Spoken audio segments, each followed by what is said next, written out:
Hello, everyone. I just wanted to try to bring you a short sermon video this morning. I'm going to be in 2 Corinthians 11:22 through 30, first of all. This is Thursday, the 24th of September, 2020, and we had church last night for the first Wednesday night in a while since the, during the coronavirus. So, this is what I told them last night, or something similar to it. And this is Paul talking to 2 Corinthians 11:22, and it says, "Are they Hebrews? So am I. Are they Israelites? So am I. Are they the seed of Abraham? So am I." Paul was a Roman citizen, and are they ministers of Christ? I speak as a fool. I am more. In labors more abundant, in stripes above measure, in prisons more frequent, in deaths oft. Of the Jews 5 times received I 40 stripes, save one. Thrice I was beaten with rods, once I was stoned. Thrice I suffered shipwreck, a night and a day have I been in the deep. In journeyings often, in perils of water, in perils of by my own countrymen, in perils by the heathen, in perils in the city, in perils in the wilderness, in perils in the sea, in perils among false brethren, in weariness and painfulness, and in watchings often, and in hunger, and thirst, and fastings often, in cold and nakedness. Besides these things that are without, that which cometh upon me daily, the care of all the churches. He had all that on him. Who is weak, and I am not weak? Who is offended, and I burn not? If I must needs glory, I will glory of the things which concern mine infirmities. And then I'm going to turn over here, and I'm going to read just a few more verses. I know I'm reading a lot. Hang in here with me. And I'll try to make it worth your while. I pray it will be. Let's see. All right.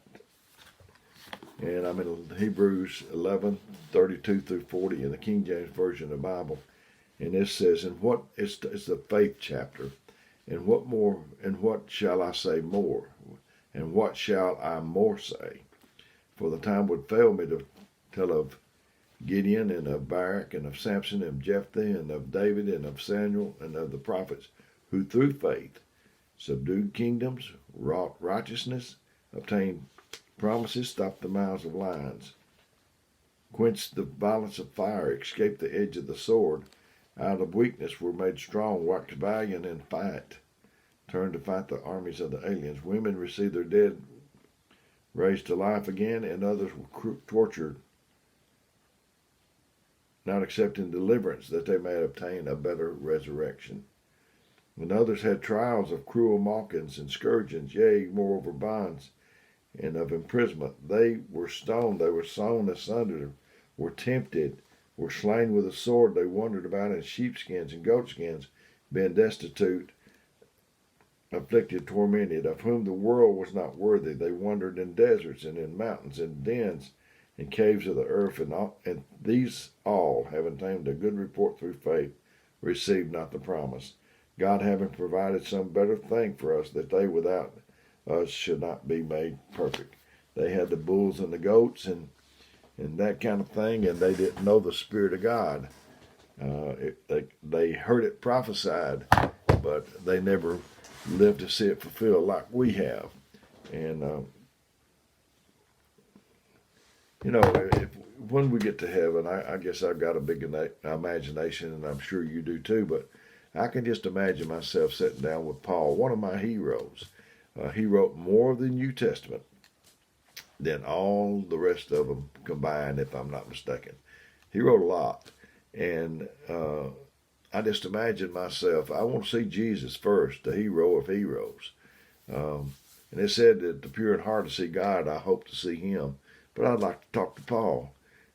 He was hard to understand sometimes, and I spent a few hours trying to understand him. But say if Paul and I got to sit down and have a talk, I wonder if I would be ashamed to mention after all the things he told that he went through, and those people in the 11th chapter of Hebrews talking about faith, all of that he went through, and me say, well, y'all ought to have been there when I was there. I was there during the pandemic of 2020, 2019, 2020. I was there then, and can you imagine talking to those mighty men about such things? And what am I going to say to them? Somebody looked at me wrong. They got my parking space. They sat in the seat at church I sit in.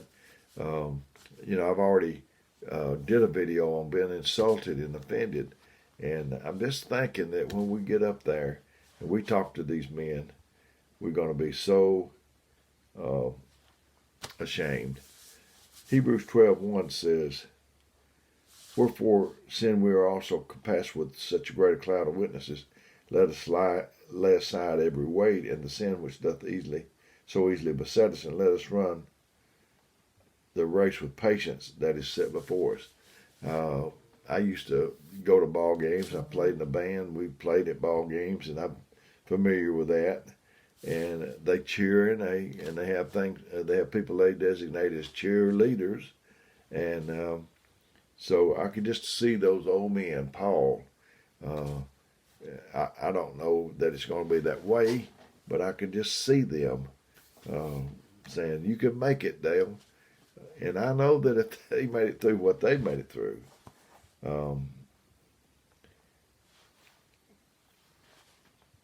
surely we can make it through what we're going through. It takes a lot of word getting down inside of you and down in your spirit to face some of the abuse and trials that we go through.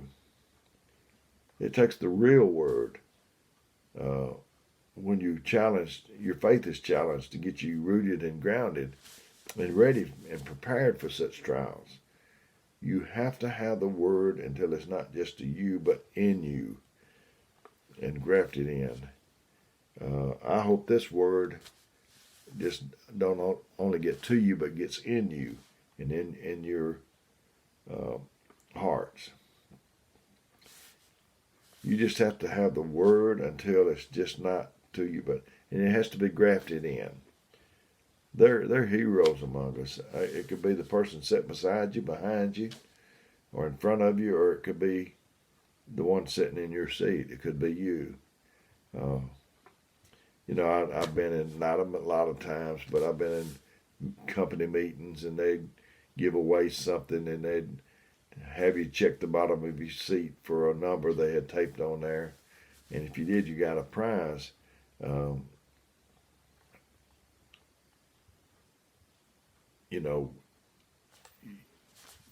You don't never know what's sitting in different seats, what these people went through.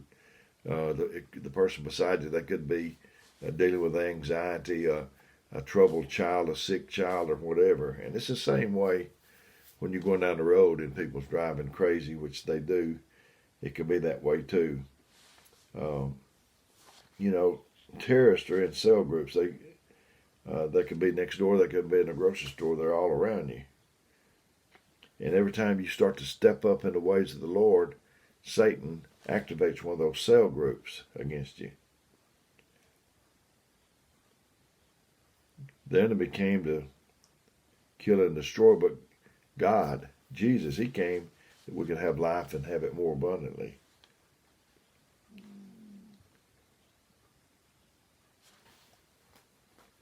And it takes a whole lot of word getting down in you to face some of the abuse and trials we've got.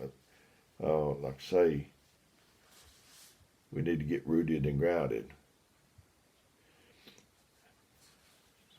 I wrote this a long time ago, and I just want to read it to you. And it says, so you're having a rough day. Who and what are you comparing to? You woke up this morning, didn't you? Millions didn't. Did you sleep in a car last night? Millions were homeless. Did you have more good health than sickness? So many don't. I was at the cancer center in Knoxville having treatments, and there was people, bless my little heart, but there was people that far worse than I am. Some of them may not even be alive now. I took it in September through November of 2018. So, do you have a bank account, food in the cabinet or refrigerator? You got money in a little jar somewhere, maybe some in the bank. What do you do when you feel sorry for yourself? Well, before the pandemic, I'd suggest going to the hospital, nursing home, funeral home, and just be glad that your loved ones aren't there, that you're visiting somebody, or you not there yourself. Have you got your right mind? I know several folks who don't. They were once smart, maybe smarter than me or you. Pity parties. Has anybody ever had anybody attend their pity party? I'm sure if they ever got there, they didn't stay long. If you got any success feeling sorry for yourself, go for it. But as for me, count me out. It just doesn't work for me. Even Job in the Bible, with all his troubles, was required to stand on his feet like a man. I remember my mother-in-law, she is my spiritual mother, and Annie Ruth Morris used to be priest, and she told me years ago, Dale, I have never got the Lord to do anything for me, trying to get him to feel sorry for me. And I've checked it out, and I haven't either. Trying to make somebody else happy and feel important. There's not any way to make somebody else happy and not get some of it for yourself. The day you learn to get your mind off yourself to think of others is the day your life will take a different meaning. A life of serving others makes a very rich, fulfilling life. Be positive. When you get all the negativity out of your life, just look and see how people react to you. You'll see a great difference. You will never want to go back to that old way. I want to tell you a funny story. I think it's Joel Osteen or somebody. He starts out with a funny or something, and sometimes I do, sometimes I do. I usually always tell a story of some kind, but it's not always humorous. But anyway, it said this monk joined a monastery and took a vow of silence, and they could only speak every 10 years. They'd get a review every 10 years, and they could speak 2 words. That's all they could speak. After the first 10 years, his superior called him in and gave him an opportunity to speak 2 words. Do you have anything to say? The monk replied. Do you have anything to say? The monk replied, food bad. Another 10 years, the monk again had the opportunity to voice his thoughts, and he said, bad hard. Another 10 years went by. Again, he was called before his superior. When asked if he had anything to say, he responded with, I quit. His superior said, it doesn't surprise me a bit. You've done nothing but complain ever since you got here. And then the story about the dog was on a porch and he was moaning and groaning. And a man was walking down the street and he saw the dog. He heard the dog moaning up there, and there's men standing on a porch. He said, what's wrong with that dog? He said, why is he moaning and groaning? He said, he's laying on a nail. And he said, well, why don't he get off that nail? And the man said, he's not hurting that bad. It doesn't hurt him that bad. So that's the way we are. We moan and groan, but we don't think about getting off the nail.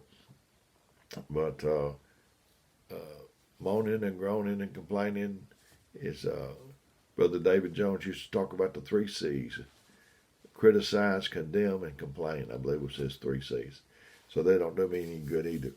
I've enjoyed being with you and getting this to you. I hope it's helping you.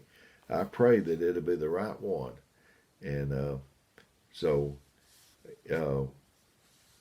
I've been given my phone number, 256-508-4410.